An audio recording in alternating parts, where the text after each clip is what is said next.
여러분 안녕하십니까? 노동법 경제를 연구하는 김윤배입니다. 이 시간에는 중대재해처벌법에 대해서 법원이 헌법재판소에 위헌인지 여부를 가려달라는 제청을 했다 그래서 법학도들이 아닌 분들도 알아듣기 쉽게 그 요지를 한번 말씀드리고자 합니다. 이 중대재해처벌법은 간단하게 말하자면 산업 현장에서 중대재해가 발생하면 사업주 경영 책임자를 1년 이상의 징역 또는 10억 원 이하의 벌금으로 처벌하는 법이죠. 2022년 1월에 시행됐고 지금은 이제 그 5인 이상 49인까지 5인 이상 사업자에 다 적용 범위가 확대되었습니다. 이게 사실은 이제 2024년 4월 달에도 중기업 중화회 이런 데서 몇 가지 조항들 적용 범위, 사업주의 조치 의무, 형량 이런 게 위헌이라면서 헌법 소원을 낸 바가 있습니다. 그런데 이번에는 이제 그 재판을 담당하는 법원에서 헌법재판소에 심판 제청을 한 것입니다. 법원의 심판 제청은 어떤 사건에 대해서 재판을 맡은 판사들이 관련 법률이 헌법 위반할 가능성이 농후하다고 판단해서 헌법재판소로 보내는 것이어서 헌법 소원하고는 차원이 다른 것입니다. 즉, 이 뉴스에 따르면 부산에서 2심 재판을 받는 건설업체 대표가 낸 위헌 법률 심판 제청을 법원이 받아들여서 인용을 해서 재판 중이던 재판을 중단하고 헌법재판소로 헌법 위반인지 여부를 가려달라고 보냈습니다. 요지는 이제 중처법의 법률 조항 3개가 헌법상의 여러 가지 원칙에 위반된다고 인정할 상당한 이유가 있다는 것입니다. 이거에 관련된 구체적인 사건은 뭔가 하면 2022년 3월 달에 어떤 건설사로부터 공사 일부를 하청받은 하청업체 근로자가 작업 도중 설비에 끼어 사망한 것입니다. 이 사고로 이제 원청 사업주가 1심에서 징역 6개월, 집행유예 1년을 선고받은 후 항소했고 그 항소 법원에서 위헌 심판 제청을 신청을 한 것을 이제 법원이 받아들인 것이죠. 이제 위헌 법률 심판 제청된 중처법의 조항이 3군데입니다. 우선 첫째는 중처법 제4조 1항입니다. 그 내용은 사업주는 재해 예방에 필요한 인력 및 예산 등 안전보건관리 체계의 구축 및 그 이행에 관한 조치를 해야 한다는 것입니다. 이 조항에 대해서 법원은 재해 예방에 필요한 인력 예산 등 안전보건관리 체계를 구축 이행하라는 4조 1항 1호는 어떤 재해를 예방하라는 것인지 명확하지 않고 그 구체적 의미를 대통령령에 전적으로 위임하고 있다. 이것은 명확성의 원칙에 정면으로 배치된다. 그래서 위헌이라는 것입니다. 두 번째는 제5조입니다. 그 내용은 사업주가 제3자에게 도급을 하는 경우 하청업체 근로자에게 중대재해가 발생하지 않도록 그 4조의 안전보건관리 체계에 관한 조치를 하라는 것입니다.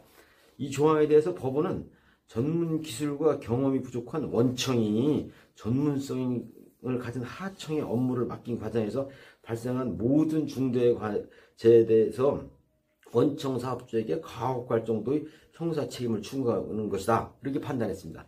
그 다음에 마지막으로 6조 1항의 형량입니다. 그 내용은 이제 중대재해가 발생했을 경우 사업주 경영 책임자를 1년 이상의 징역 또는 10억 원 이하의 벌금에 처한다. 그리고 징역과 벌금을 병고할 수 있다는 것입니다. 이거에 대해서 법원은 재해 발생에 책임이 있는 하청 소속 근로자는 업무상 과실치사상 등 형법에 있는 것이죠. 상대적으로 가벼운 처벌을 원청 사업주는 훨씬 중한 처벌을 받는다면 책임주의, 평등 원칙에 위반되어 헌법 위반이라고 했습니다. 그리고 이제 징역 7년 이하 1억 원 이하의 벌금에 차는 산안법상의 위법행위에 별 차이가 없는데 형량만 대폭 올려 균형성을 상실하였다. 그런 지적도 했습니다. 이 위헌 심판 제청한 판사들은 점점 자본화, 거대화하는 산업계에서 기업 경영자가 전 사업장의 모든 공정을 세세하게 알기 어렵고 설령 전문적, 기술적 지식을 갖고 있더라도 모든 공정을 직접 통제할 것으로 기대하는 것은 불가능하다.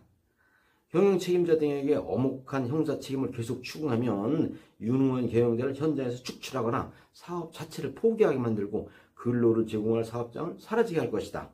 오히려 근로자의 이익을 침해하는 결과를 가져와 입법 목적 자체를 붕괴시키게 된다. 이렇게 설명하고 있습니다. 이런 것들은 이제 그동안 업계가 끊임없이 호소하던 내용과 똑같습니다. 중처법이 특히 이제 이 작년 1월 때부터 50인 미만, 5인 이상으로 확대되면서 우려의 목소리가 많이 나왔습니다. 그 내용들 보면 중처법은 현실과 유리되어서 경영활동을 유축시킨다. 기존 산안법의 예방 규정만으로 충분히 다룰 수 있다. 임원의 대표 자리에 앉히는 대신 연봉을 올려주겠다는 이 중소건설사까지 나온다. 또 처벌에 벌벌 떨고 있어가지고 교도소 담당위를 거는 기분이다. 중대재해처벌법 폐지했습니다. 여러분 근데 이제 혹시 기억할까 모르시겠어요. 2022년 2월에 두성산업이라고 에어컨 부품 제조업체에서 이 여러 명 16명인가가 이제 그 독성물 중독 사고가 나면서 그 업체가 대형 로펌을 끼고 이 중대재해처벌법 이 헌법 위반 위헌 심판 제청을 했던 사건이 있는데, 그때는 이제 그걸 맡은 그 창원지방법원에서 이런 얘기를 했습니다. 중대재해처벌법은 우리 사회의 부실한 안전관리 시스템을 개선하고 사업주나 경영책임자에게 보건 및 안전 의무 부과로 중대재해를 예방 위해 제정됐다. 명확성의 원칙, 과잉 금지의 원칙, 평등 원칙이 모두 위반되지 않는다고 합헌이라고 하면서 헌법재판소로 보내지 않았었습니다. 이번에는 중처법 위원 제청에 대해서 헌법재판소가 어떤 결론을 낼지 궁금합니다. 그리고 마지막으로 이제 한마디 하고 싶은 게, 툭하면 이런 말들을 합니다. 중처법을 처벌 중심이 아닌 예방 중심으로 만들어야 된다. 고쳐야 된다. 중처법을 처벌 중심이 아닌 예방 중심으로 고쳐야 한다. 이런 말들을 합니다. 이 말처럼 말 같지 않은 말이 없다고 생각이 됩니다. 무슨 얘기인가 하면은, 이 중대재해처벌법이 지고지선의 법은 아니지만, 또 그래서 상당히 개선의 여지도 있지만, 그동안 이 기업이나 경영책임자가 너무 산재 예방에 소홀했기 때문에, 그래서 근로자들이 하루에 30명씩 죽어나가는 나라이기 때문에 처벌이라는 위협수단을 통해서라도 예방에 좀 노력해라 하고 있는 것 아닐까요? 아무튼 이 중처법 위반 여부에 대해서 헌법재판소가 어떤 결론을 내릴지 저도 매우 궁금합니다. 안녕히 계십시오. 감사합니다.